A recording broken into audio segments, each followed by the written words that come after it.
Welcome to the Inner Circle Show, brought to you by 1080 and Monster Energy. On this podcast, we are going to be shining the spotlight on the individuals making a difference in the African gaming scene.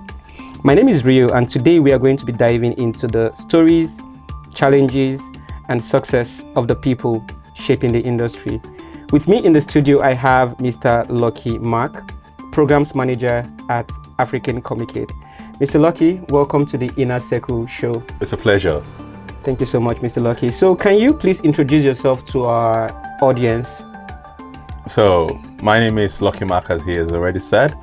I am the Programs Manager for Africa Communicate, which is more like a launchpad for stakeholders in the immersive and interactive games industry, right? So basically what we try to do at Africa Communicate is promote the development and of African games, right? Indie games that are built by Africans that tell the African story at the end of the day.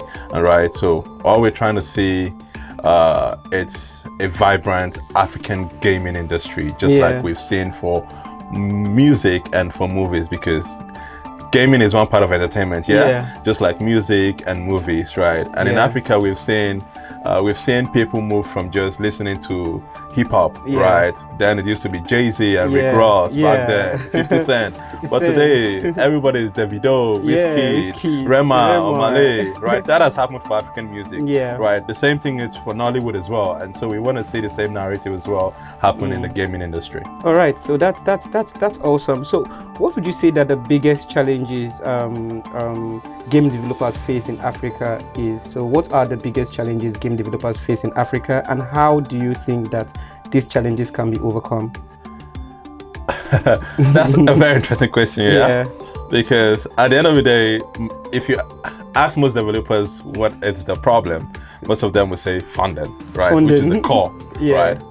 Which I believe it's the case, right? Because money, just like they say, money answered all things to a greater degree, right? Because with money, you can solve the case of infrastructure, which is one of the problems, right? Most developers are building with gadgets, with infrastructures that are not really solid enough, right? In terms of, because to really buy a high-end laptop, right, costs a lot, right? And most of these developers do not have that fund, right? They do not have. If they had the funding, they would be able to do that. So, and then power, right? Internet, right? Because you're streaming out, you're trying to work and upload files, and then you see how many kilobytes or how many Mbps, right? When people on the global world are rocking like 70, 120 Mbps, 240, you're dragging at 3 Mbps, 1.2. Yo, that shit is crazy. Like, so it's gonna take you like something that is supposed to take like 5 minutes, right? You see yourself dragging for like 25 minutes for you to just upload a file. So these are part of the issues that they face. Access to infrastructure, and this infrastructure comes in the technicals, right, which they need to use to do the job, right? Power, internet, and then the big brother, which is funding, right? If they had money, they will be able to solve most of this issue, because if they had money, right? So funding is basically the core, because if they had the funding, they'll be able to provide themselves power, right? In terms if the one that is provided by the government or which is a public one is not available, they could be able to provide for them like solar alternative, right? And if they would be able to purchase like high-end machines, right, to work on the project, right? And they will be able to like pay for high-end internet as well, right? Absolutely. So let's look at the unique cultural perspective of game development right now. How can game developers incorporate unique cultural perspective and storytelling into their games to make it stand out globally? Because most game developers sometimes just create generic games, for FPS games, or just regular 2D games without any background story. How do you think that African game developers can tell their story better to make it stand out? We have behind the scenes, we were talking about The Legend of Orisha and those other indie games, simply because they have kind of like some African storylines. So what do you think that African game developers can do better to make their games stand out, not just doing copy and paste on the global scene? So there are many stories to be told, right? Just like I was speaking to someone today, with speaking around Lagos, what's happening in Lagos, right? Yeah. Why everyone comes to Lagos, right? Yeah. And then the whole issue of, so I was like, yeah, everyone would definitely come to Lagos, right? Because there's Lagos has been able to tell its story. Yeah. At the end of the day, everything, like I was saying, everything revolves around storytelling. How are you able to tell the story, right? Because at the end of the day, Lagos has been able to, not because Lagos, it's because like the guy was saying, if they were to take away the seaport, take away the airport from Lagos, I was like, even if they took those stuffs away from Lagos, Lagos will still prevail. Exactly. Why? Because Lagos is built on diversity, right? If you move away from Lagos, right, once you begin to move away from Lagos, the diversity in cultures begins to trickle down. True. Right? True. If you move away from Lagos towards Ibadan, you begin to see that there's so much of Westerners, Yorubas, yes, Yorubas, right? You move the way to the east, right? Yes. It's more dominated by the Easterners, right? Correct. You move towards the north, right? So there's that diversity begins to like trickle down once you move away from Lagos, Absolutely. right? So the strength of Lagos lies in that diversity, right? And also Lagos has been able to sell itself based on two facets, which is entrepreneurship, right, and entertainment. It tells a story. If you can make it in Lagos, you can make it anywhere. So everyone wants to be here, right? Entertainment, life of the party, it's in Lagos. So the same thing has to happen for other states, right?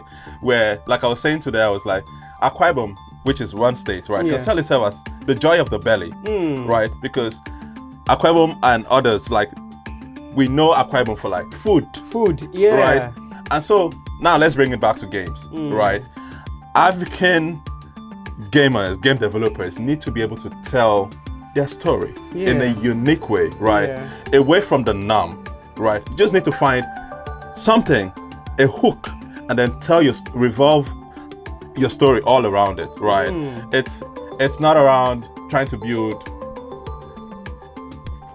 the regular, right? You can't compete with Call of Duty. There's no way you can compete because Call of Duty has that comparative advantage already.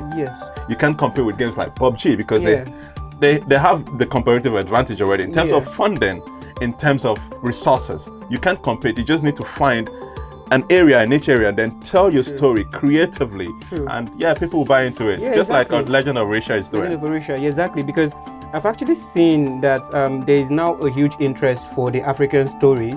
On Netflix, Legend of Transylvania, I think they incorporated an African Ogun god as one of the legends there, which is going to be surprising.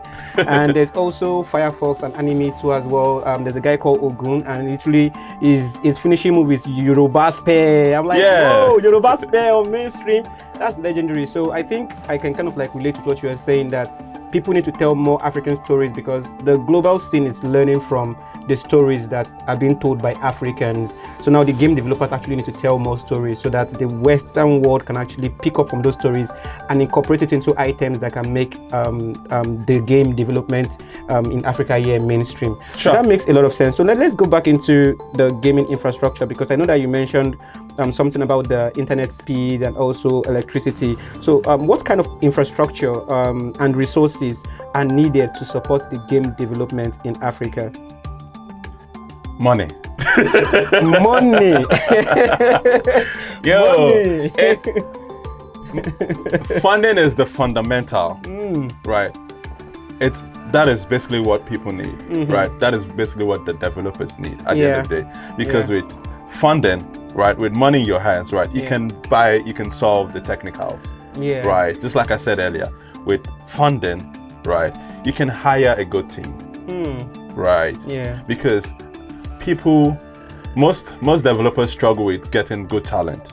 Absolutely. Right. Even though the talents are not readily available too, which is one of the scenario, right? Because we don't have so much, right? We don't have so much studios, right, in Africa, right, to even absorb the talent, right, in Africa, right? Exactly. Because just like there's so much training of talent, right? But then at the end of the day, once we train this talent, where are they going to work? True. Right. So if the studios get the funding that they do deserve, right, that they need, right, maybe not deserve. Yeah. Maybe deserve, right? But maybe the funding that they need, then they can build projects that will compete, that people would like cherish, because based on this funding issue too, one of the struggles has always been for developers, they have to work 9 to 5, right? They have to get on side gigs and all of that. And then once you begin to, once your project becomes a side project, what happens? You can only dedicate as little time to it. And so a project that is supposed, normally you should finish in 3 months, you see yourself dragging with that project for 9 months because you've exhausted yourself during the day on a 9 to 5, trying to make ends meet at the end of the day, right? You come back home, you're exhausted, right? The little time you have, maybe 2-3 hours, right? So, but if there was funding, these guys would dedicate themselves to this project, right? And then they will give in their all. Just imagine if what they're doing with 3 hours, right? If let's say someone that goes to 9 to 5, just imagine what he's able to do with 3 hours. Then imagine what he will be able to do with 10 hours. 10 hours, right? Exactly. So if someone is doing something with 1,000, right, to this level, imagine what he will be able to do with 10,000, right? So at the end of the day, funding remains the core, because even with funding, you'll be able to you'll be able to get the right infrastructure, right? You'll be able to get good internet, you'll be able to solve your power issues. Inverter, you get it on board, right? You'll be able to hire talent, right? Because people need, at the end of the day, people need money, right? You can't in as much as you're able to, as a founder, as a developer, you're able to like sell your vision to people, like, hey, come and work with me, right? But at the end of the day, these guys also, they have responsibilities, they have bills to pay. So are you now saying that right now, if there is no funding, don't get into the game development space? If you're broke, don't get into the space. I want to understand. Like, it's not even it's not even the gaming space alone, right? The whole tech space in general. If you never chop belly food, right? Let me put it. If you never chop belly food, if you have not satisfied your belly, right? If you don't have it in your pocket, it's going to be tough, right? It's really going to be tough at the end of the day, because what will happen is you will struggle. You will, if money no day, you will struggle, because something that is supposed to take 2 months, you take 6 months, you take 9 months, right? And so it's getting at the end of the day, if you can, right? Especially if you are, let's say if you are still early. Right, maybe in your early 20s, right? It's convenient because then you still have other things that are taken care of by your parents, right? But it gets tougher when you've gotten to a certain age, because then the bills, the responsibilities are on your neck. But maybe at the early stage, maybe in your late 18s, late teens, and then to early 20s, you can keep building, because then, you go back home, you eat, there's food, your parents will provide, right? You go back, you're not paying for power, you're not paying rent, it's not on your neck, right? So, but once you tilt away from a certain age bracket, it becomes tough. And so at that certain age bracket, I wouldn't advise. Right? But at a certain age bracket, it's fine. You can keep building. True. You guys understand what he's trying to say. I believe you guys understand what he's trying to say. So the game development scene is not for the broke people, actually. So let's talk about the success stories here. So are there any successful game development studios in Nigeria? And what particular game would you say that is the most successful game? Be it upcoming, be it currently actively running. What game would you say that is the most successful game right now being developed by a Nigerian studio? Obviously that studio is going to be a successful studio to be able to develop such a massive game. So there are a couple of game studios that are doing a lot, right? Like Fair Studios, like Malio. So we have like games like Iwaju. So even like the Legend of Risha we were talking, which is by Dimension 11, right? So Iwaju is now a game. Wow, that's a game. So there are different there are different things. The movie Iwaju, right? Yeah. So there are different things. How would I put it? There are different stories. Yes. Right. But at the end of the day, we haven't. I think in gaming we haven't really hit it. Yeah. Just like in fintech in Nigeria, where we had stories like Paystack and then Flutterway. Yeah. And we're still at that nascent stage in gaming. I'll say it. Truthfully, I'll say it like that. Yeah. Right. But we have people who are really doing great and amazing stuff. Yeah. Right. It might not be on that large scale. It might not have. It might not gain that like global or that wide range of acceptance. But there's like a truckload of effect. Okay. Right. And I'll say studios like the Dimension 11, which I mentioned, Mario, studios like Fair Studios, like V Studios, studios like Green Quest, they're really successful studios like Deluxe Creation, right? Oh yeah. Which launched Rasta Santa. Rasta Santa. Rasta Santa. Max Chike. Chike and the Radar. So those are games that are currently doing great, right? Yeah. But there'll be much more amazing stories. So what's your advice on how game developers can assess funding and investment opportunities in this industry? I know that you guys have done events with in partnership with Microsoft. I think that's the Gamerthon. I think Microsoft for last year, Unity as well. So what's advice would you give to a startup game development company on how to kind of like meet partners like Microsoft, meet partners like Unity, meet partners like Unreal, and get to work with some of these big companies? Because definitely it will come with a little bit of funding, so how can they actually, where do they start from is what I'm trying to ask.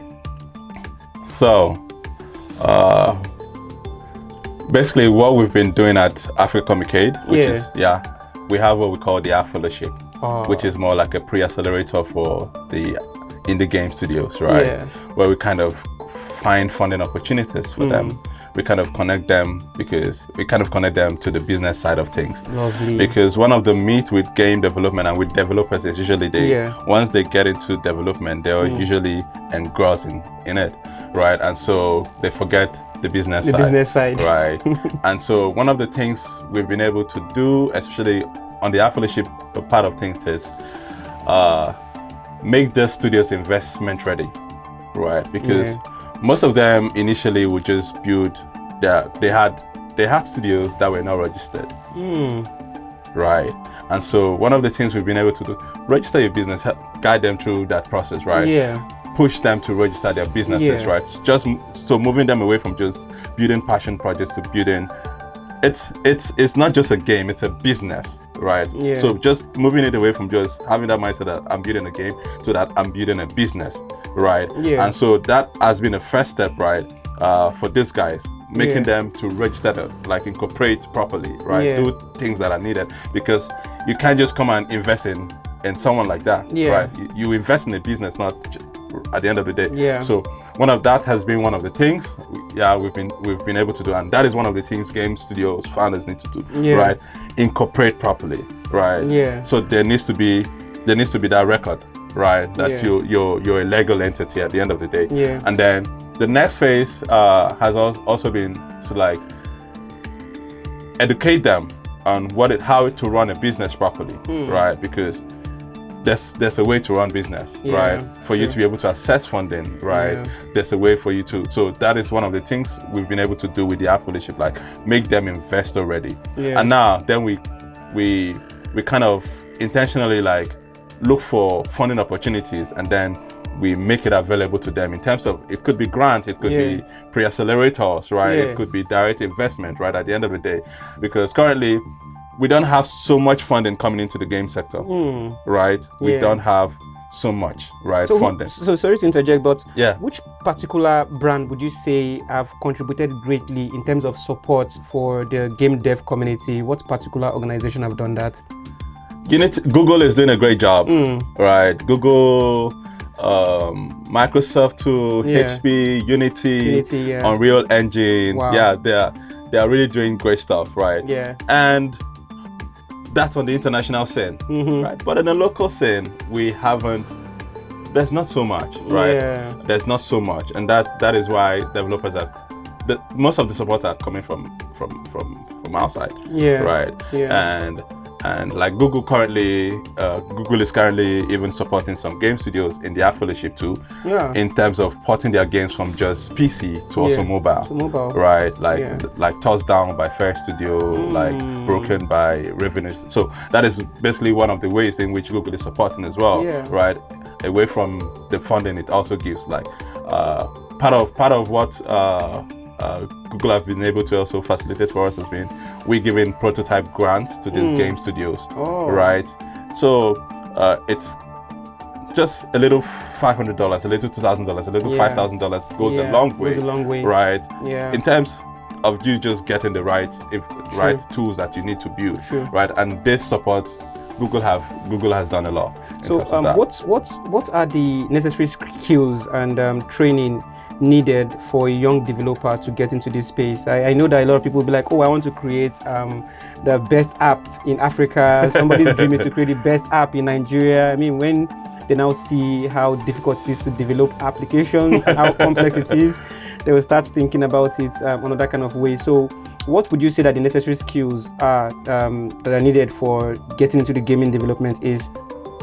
So there are the technical skills and the non-technical skills, right? So for the technicals, you need to know game development, game design, get to use tools like Maya, Blender, and the likes, right? And then beyond game development, right? Beyond the technicals, there's also the non-technical part of gaming, which most people do not talk about. Right? Everyone just talks about game development, the programming part, but there's also the product management in gaming. There's also project management in gaming. There's also digital marketing in gaming. There's also how will I put it? There's the other parts of non-technical skills that are required in legal gaming, well. right? Legal, right? So there are other parts. It's not just coding. It's not just development. Not just design. There are other parts of gaming. Sound, right? Engineering. It's a part of gaming, right? So people should not just focus on just game development and game design. There are other parts that make a game work, right? Wow. So beyond the technicals, there are the non-technicals as well, right? That people can also get themselves involved into, and with that we'll be able to have so many hands in the game. So let's talk about the privacy and intellectual property now, which is one of the biggest challenges that I know that, in my opinion, the game development in Africa is kind of like experiencing. You know, after creating this very awesome game, then they have to deal with the whole intellectual property of the game, trying to make sure that it clears all legal. It fulfills all legal requirements and is being published on the store, because it's not going to be published on the store if it doesn't fulfill all legal requirements. So what would you say that how do the issues like privacy and intellectual property affect game developers? Is it kind of like stressful for them to go through all of this process? Because I know of some very great games that haven't been published yet simply because they don't have enough legal backings to publish this game, probably because the character looks like another game's character and they might get sued, or they're just having to fill up a very long form on Google or App Store. So what is your advice to game development studio on how to tackle this issue of privacy and intellectual property? So there's one of the things we try, apart from, just like I said before, apart from development, right? There's the legal part of gaming, which is the intellectual property and other legalities, right? And so game developers need to understand these things. And that is one of the things we've also been preaching, and then we've been bringing people like WIPO into the picture, right? So to educate them on there are things you need to know about, right? There are lines you shouldn't cross. There are things you should, because if you know these things beforehand, right, it will avoid you the stress, right? There are certain mistakes you wouldn't make, right, if you knew these things beforehand. So game developers need to be aware, right? They need to get themselves informed, right? So that they don't fall into that trap. So how can African gamers access the global markets and distribution channels to reach broader audience? Because I think that's also a challenge too. When you create a game, let's say in Nigeria right now, and you have a few friends, you know, a few community, after publishing on Play Store, because they always go first on Play Store before entering the App Store. So what is your advice to that game development company on how to reach a bigger audience? Let's say the European market, the North American market, the Asian market. How do they go about that level of publicity? This is different from just creating the game right now. This has to do with publicity and creating more awareness about that particular game in other regions. What is your advice to a game development company regarding this particular topic? So you need to put yourself out there, right? Yeah. I need to tell your story even right from when you're building, right? You don't just wait till you've done with development before you begin to preach your story, right? Right at the face of once you start, you decide, okay, I'm building this game, right? Right from once the idea comes into your head, put yourself out there, right? Begin to speak about your game, right? On X, on YouTube, on Instagram, just put yourself out there, right? On Reddit, there are many on Discord. Just begin to put yourself out there, and before you know, you begin to just create buzz around your game, even before you even like build. And once you build, just like they say, build in public, right? Just put your game out there, put your game out there, put your game out there, and also try to make use of alternative platforms, right? TikTok is there, right? Twitch is there, right? You build your game, put it out there, right? Create buzz around it, right? Don't just wait. We've moved from an era where you feel like once you build it, people are gonna play it, right? So as you begin the development process, put it out there so you get feedback as well, right? And that feedback will help you really build games that people love, right? That people are interested in, right? Because at the end of the day, if you just go on building and building and building it, you might think you're building something great, right? But at the end of the day, if you don't get that feedback that is sufficient enough, then you will just be building isolation. So one core part of distribution has to be with you building in public, right?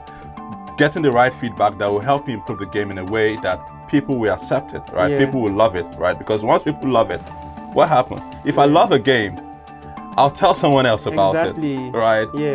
Your greatest PR is it comes from people who play and love the game, who will come from your community, and that community you build it slowly. One person becomes 10 person become 100, 100 become 1,000, right? And you can just move from there. Okay, so what trend and innovations do you see in the African gaming scene right now that you think is very, very popular? You know, some people want to play FPS games, some people want to play adventure games. What particular, and you know, as an expert in this field, what particular game do you think Africans are really interested in, and how do you think that the game development industry should prepare themselves for this particular game? Because at the end of the day, it still depends on the interest of the people. You know, that's the only thing that is going to drive them to download your game. So developers have to kind of like create games that aligns with most Africans' interests. But in your point of view, what do you think the game that Africans really love is? Is it the indie games? Is it the BR games? Is it the FPS games? And how do you think that the gaming community can be better prepared for this? Do you think that we can create something that can compete with Call of Duty Mobile in Nigeria? So we know what the market needs, right? Based on the interactions, right? Like once you host e-sport competitions, what you usually see is Call of Duty, right? PUBG, right? So that's basically what you're seeing: the Mortal Kombat, the Street Fighter, the FIFA. So that is basically what is prevailing, right? And that is basically what people are used to, right? Fighting, right? People like fighting games, right? Competitive games, right? First-person shooter, right? So those are the kind of games people are mostly tilted to, because, and you would say, and then mobile games as well, right? Call of Duty was intentional to move towards mobile, to have like a mobile version. PUBG was intentional to move, because at the end of the day, Africa, Nigeria, Ghana, Kenya, it's a mobile dominated economy, so that has to be one of the things they consider building mobile, right? Yeah. And then building games that are competitive, right? That not just one person can play, right? Multiplayer games. That's one of the things I see, right? Multiplayer games, because then you need different people, right?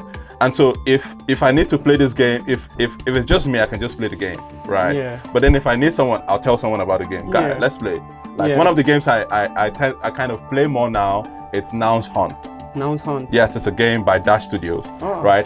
And why I play that game, it's a game that revolves around a noun is the name of a person, animal, place, or thing. Wow. Right?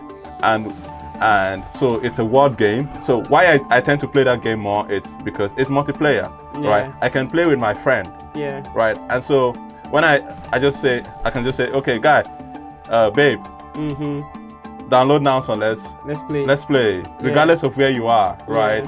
And then we can just compete with that, right? It will tell you like, create words with the letter F.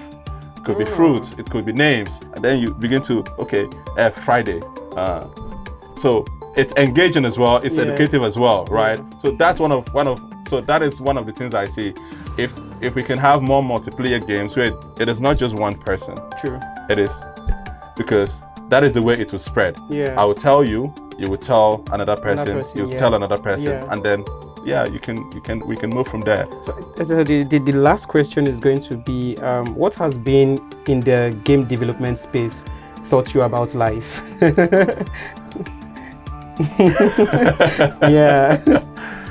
Yo. That's an interesting question. Yeah, because our work space kind of like have an impact in our like stories. So what has yours taught you about life? So it has taught me the power of collaboration. Right. It's like basically you cannot work in isolation. Right. True. Right. If you go to most gaming events, it's not just one person. You see different gaming brands at the end of the day. So it has taught me the power of collaboration, the power of network, right? You cannot do it by yourself, right? You need others, right? You do an esports tournament now, you need other participants, right? You need other partners, right? To really make it come to life, right? And so in my life as well, I've realized that I cannot do things by myself, right? I cannot prevail alone, right? I cannot succeed alone. And so for me to be able to succeed, I need other people, right? I need someone in this spot, I need someone in this spot, I need someone, and once we put our resources together, we put our heads together, then we come up with something great. Lucky, you have officially entered the inner circle. Thank you for being a part of the show. Thank you. Thank you for hosting me. And thank you for Monster too. Thank you, everyone.